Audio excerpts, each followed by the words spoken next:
Pag nagkakalapati ka ako, para ka akong grade 1 na nag-aaral dyan. Pinag-aaralan mo ka ako lahat ng kilos ng kalapate.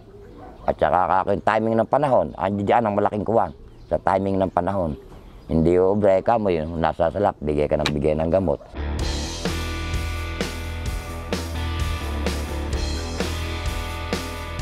Ako kinukuha kasi sa mata, yung bural na bural ang mata. Kasi sa hayop man kasi ganun Yung kasing naging bahal namin sa hayop ng kalabaw. Yun kang gasong buisit yan, bural ng mata na yan. Yun ang pinagkukunan ko. Kaya yun ang pinakuha ko nga sa kanya, yung bural na yun. Awanan po naman na yun, nakapagpahin niya, sinasabi niya, nag-first at nag-second, yung naging second at saka nag-third. Yun niya, nag-umpisa.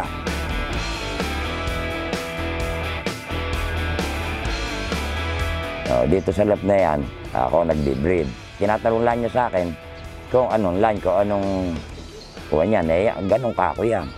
Ako kasi ang tinitingnan ko sa kalapate, sa pakpak. Hindi ko kinukuha yung kalapate kung maganda, kung pangit Kaya kung minsan doon kami nagtatalo. Ang alam ko kasi sa kalapate, pag malapad ang pakpak, matulid. Pag makitid, pang long distance. Sa katagalan niya kasi ng pagkukuwang ko, kumisan niya, mayroong mga kalapating iba dyan ang gagaling sa ibang lugar. Patingin niya ka ako. Ganun kaya ganun. May buklating kay pakpak. Kaya kasi kumisan tinuturo ko, sinasabi ko sa kanya, pag nagpuntating mo ka ako, kung napunta ka ako ron, yung nanalo, tinan mo ka ako kung ano klase ng pakpak. Tsaka pansinin mo ka ako yung mga kalapating kuwan. Iba, meron ka akong matulis ang pakpak na mahabang matulis. Meron naman maiksi na bilog. Yung maiksi na bilog, kakuha ng lumalayo rin. Ako ang hinahanap ko, pagka sa mga pang long distance, yung medyo makikitid ang pakpak. Tapos ngayon, bibreed ko naman niya yun sa mga line ng mga Peter C.